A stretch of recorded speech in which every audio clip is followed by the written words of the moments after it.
Macmillan Audio presents We Love Anderson Cooper by R.L. Maizes. Read for you by Barrie Kreinik.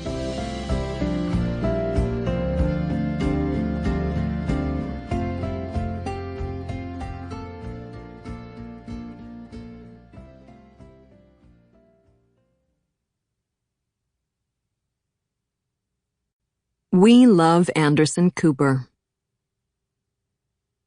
Marcus hadn't had sex with Gavin. Not yet.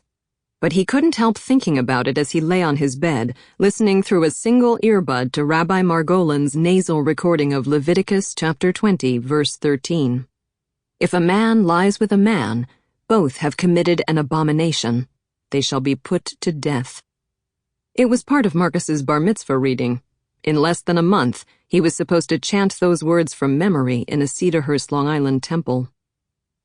Marcus hadn't bothered with the second earbud because he didn't need to hear the recording in stereo to know he hated Leviticus. He didn't need to hear it at all. He swiped the file containing the Torah portion and deleted it.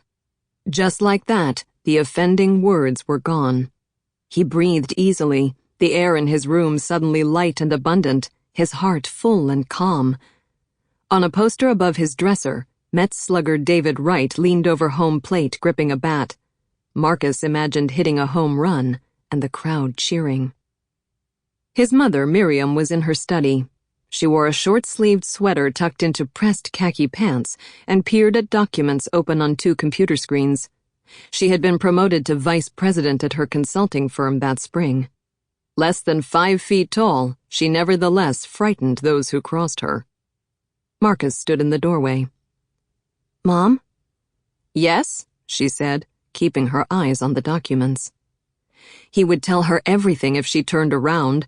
Why should he keep his relationship with Gavin a secret? Hadn't she exclaimed, "It's about time," when the Supreme Court legalized gay marriage? Hadn't she worn a pride pin to the wedding of a lesbian cousin? After he told her, they would tell his dad, who would cry because he cried at everything, especially happy endings. His mom would open a bottle of champagne and say how proud they were of him for having the courage to be himself. "Yes?" she repeated. He couldn't say it to her back. She was busy. Marcus had overheard her say to his father the night before, "I don't know how I'll get it all done with Marcus's bar mitzvah and this project deadline coming up." She sat on the boards of 3 charities. "Do you need something?" she asked, still facing the screens. "I accidentally deleted the rabbi's recording." "How come you never accidentally delete Lil Wayne? I'll email you a backup." The next morning, he tried again to tell his mother. "I can't read Leviticus." His mother was late for work. He followed her through the house as she stuffed her laptop into a messenger bag and pulled on a navy jacket and heels that stabbed the carpet, leaving a bloodless trail. "If you practice, you'll get it." "No, I can't say the stuff about gays." He wanted her to ask why he couldn't say it. If she did, he would tell her. But if she didn't ask, his mother, who asked a million questions about everything, if she didn't ask, it was because she didn't want to know. "Don't take it literally," she said, staring at the entryway mirror as she applied plum lipstick. "How else can I take it?" "Tell yourself you don't mean it. Or tell yourself you mean the opposite." She kissed the air in front of his forehead and hurried out the door, calling over her shoulder, "Don't forget your lunch."